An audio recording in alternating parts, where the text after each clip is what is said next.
ನಮಸ್ತೆ. ಇವತ್ತು dhaba style Punjabi chicken gravy ಬಗ್ಗೆ ತಿಳಿಸ್ಕೊಡ್ತೀನಿ. ಬೇಕಾಗಿರೋ ವಸ್ತುಗಳು: ಒಂದು ಅರ್ಧ ಕೆ ಜಿ ಚಿಕನ್ನು, ಸ್ವಲ್ಪ ದಾಲ್ಚಿನ್ನಿ, 4 ಬ್ಯಾಡಗಿ ಮೆಣಸಿನಕಾಯಿ, ಧನಿಯಾ, ಜೀರಿಗೆ, ಕಾಳುಮೆಣಸು, ಕಡಲೆಬೇಳೆ ಹಾಗೂ ಲವಂಗ, ಶುಂಠಿ, ಬೆಳ್ಳುಳ್ಳಿ, ಹಸಿರುಮೆಣಸಿನಕಾಯಿ, ಪುದೀನ, ಕೊತ್ತಂಬರಿ ಸೊಪ್ಪು.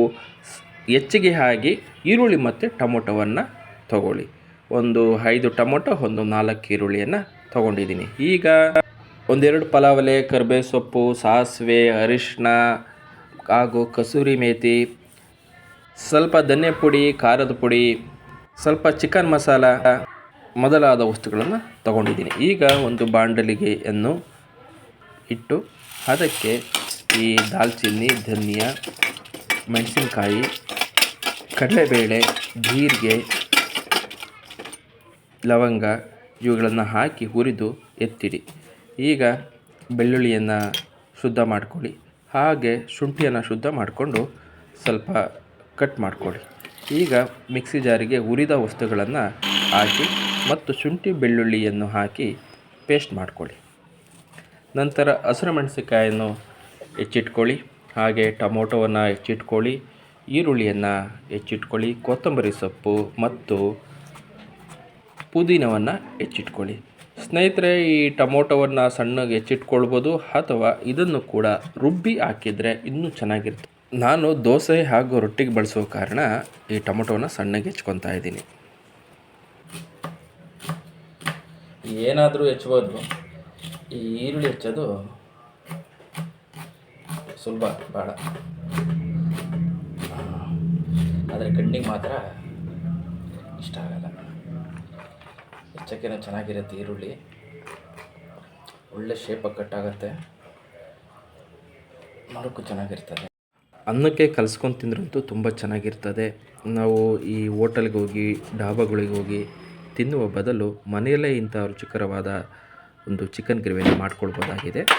ಈಗ ಒಂದು ಬಾಣಲೆಯನ್ನು ಇಟ್ಟು ಇದಕ್ಕೆ ಸ್ವಲ್ಪ ತುಪ್ಪವನ್ನು ಹಾಕಿ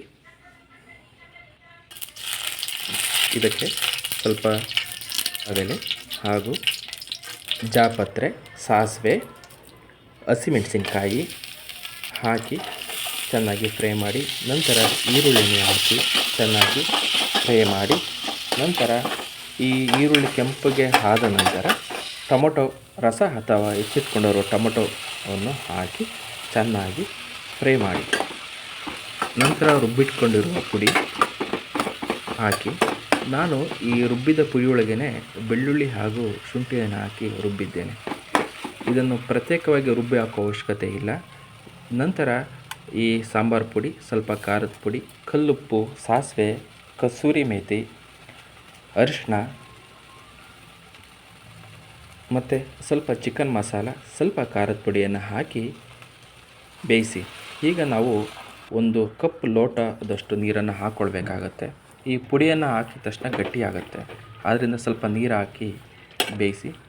ಒಂದು 5 ನಿಮಿಷ ಬೇಯಿಸಿ. ಈ ಬಾಯ್ಲರ್ ಕೋಳಿ ಚಿಕನ್ ಪೀಸಸ್ ಹಾಕೋದಾದರೆ ನಾವು ನೇರವಾಗಿ ಹಾಕಿ ಬೇಯಿಸ್ಬೋದು.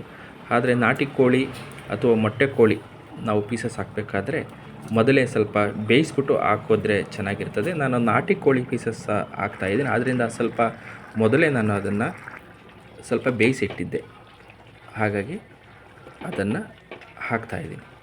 ಈಗ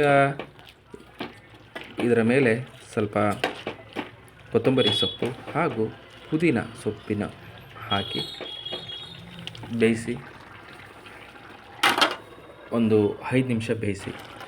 ಈಗ ಸಿದ್ಧವಾಗಿದೆ, ಸವಿಯಿರಿ, ಚೆನ್ನಾಗಿರ್ತದೆ. ನಾವು ಆಚೆ ಕುಟುಂಬದ ಜೊತೆ ಹೋದಾಗ ಇದನ್ನು ನಾವು ಕೊಂಡೊಯ್ಬೋದು. ರೊಟ್ಟಿಗೆ, ದೋಸೆಗೆ ಚೆನ್ನಾಗಿರ್ತದೆ. ಡಿಫ್ರೆಂಟ್ ಸ್ಟೈಲ್ ಅಂತಲೇ ಹೇಳ್ಬೋದು. ನಿಜವಾಗ್ಲೂ ಹೇಳ್ತೀನಿ, ತುಂಬ ರುಚಿಕರವಾದ ಚಿಕನ್ ಗ್ರೇವಿ ಅಂತಲೇ ಹೇಳ್ಬೋದು. ಚೆನ್ನಾಗಿರ್ತದೆ. ನೀವು ಒಂದ್ಸರಿ ಮಾಡಿ ತಿಳಿಸಿ.